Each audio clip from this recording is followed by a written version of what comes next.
आज के वीडियो में हम देखेंगे प्राचीन इतिहास का ताम्रपाषाण काल। प्राचीन इतिहास की सीरीज चल रही है, उसके अंदर हमने पाषाण काल को लगभग कंप्लीट कर दिया। अभी हम देखेंगे पाषाण काल। पाषाण काल वो काल है जब ताम्रपाषाण काल वो काल है जब तांबे का ज्ञान हो गया था। तांबा इस धातु का मनुष्य को ज्ञान हो गया था। इसमें क्या हुआ था कि तांबा और पाषाण यानी पत्थर और तांबा, इन दोनों के मिश्रण से एक औजारे बनाना शुरू कर दिया था। बहुत सारे मिट्टी के पत्थर, बर्तन वगैरह सब बनाना तांबे का यानी तांबे का यूज़ करना शुरू हो गया था।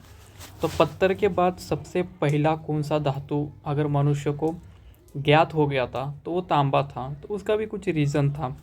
जैसे पहले पत्थर से स्टार्टिंग की, उसके बाद तांबा आ गया, उसके बाद लोहा आ गया। लोहा तो तांबा क्यों? तो तांबा कैसे होता है कि आग में कोई भी वस्तु अगर आग में डालेंगे तो वो अपना रूप चेंज करती है। लेकिन लोहा जो था वो उसको ज़्यादा टाइम लगता है ना तपने में या फिर उसको बेंड होने में। लेकिन तांबा जो होता है वो तांबा कम टेम्परेचर पे भी बेंड हो जाता है।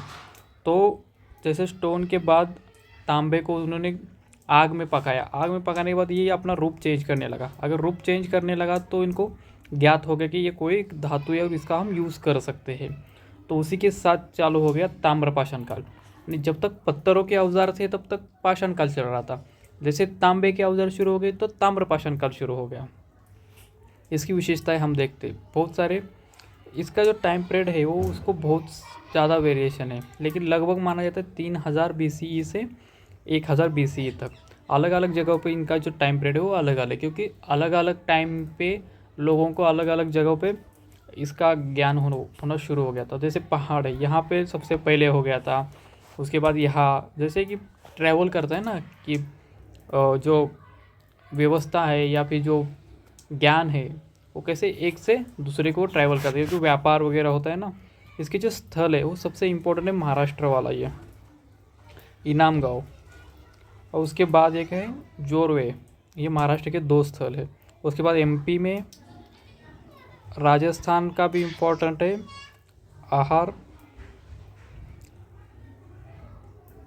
ये इम्पोर्टेंट स्थल है। ये जो लोकेटेड है वो सारे जगहों पे तांबे का एक ताम्रपाषाण काल के एक सभ्यता देखने को मिली थी।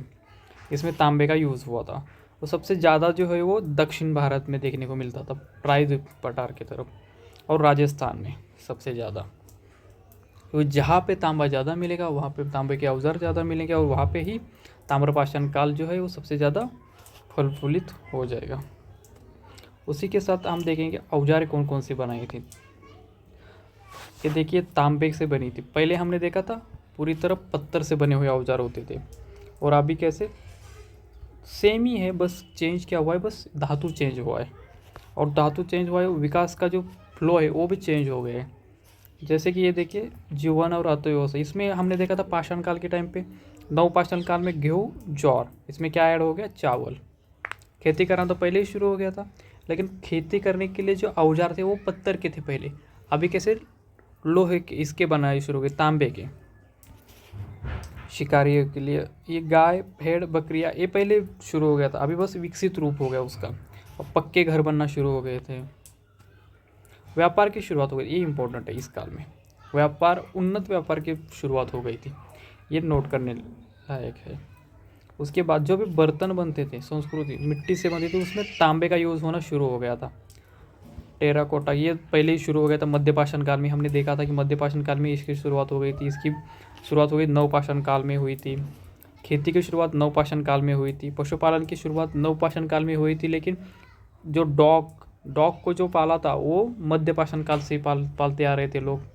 तो यही फ्लो में हम देखेंगे तो ऐसे ही तो हमें याद भी रहेगा और एग्ज़ाम में भूलेंगे नहीं। बाकी विशेषताएं देखते ताम्रपाषाण काल की क्या है। ताम्रपाषाण काल की विशेषता, विकसित गाँव स्थायी गाँव बने थे, विकसित बने थे, पक्के घर बने थे, तांबे का यूज़ होना शुरू हो गया था। कृषि और पशुपालन इसकी शुरुआत तो नहीं होती, लेकिन एक अच्छे तरीके से बेस बन गया था। उसके बाद व्यापार, ये इम्पोर्टेंट है, इस काल में शुरू हो गया था। और बर्तन बनाने शुरू हो गए थे, एक उत्तम सुंदर क्वालिटी के। इसी प्रकार ताम्रपाषाण काल जो है वो लगभग उसी के प्रकार है, लेकिन इसमें बस तांबे का यूज़ होना शुरू हो गया था। तांबा प्लस पत्थर, इन दोनों से ताम्रपाषाण काल चला था। इसी के बाद में हम देखेंगे हड़प्पा सभ्यता, जो कि लोह युगीन या कांस्य युगीन भी कहा जाता है उस सभ्यता को। तो अगले वीडियो में हम उसी को देखेंगे। अगले वीडियो में हम हड़प्पा सभ्यता या फिर सिंधु घाटी सभ्यता देखेंगे। आज के लिए इतना ही। Thank you so much. जो भी है ये जो नोट्स है वो आप देख सकते हैं, राइट डाउन भी कर सकते हैं, और ये एग्ज़ाम के पॉइंट ऑफ व्यू से बहुत इंपॉर्टेंट और शॉर्ट में नोट्स है और एक्सप्लेनेशन पूरा है इसका डिटेल में। Okay, thank you so much.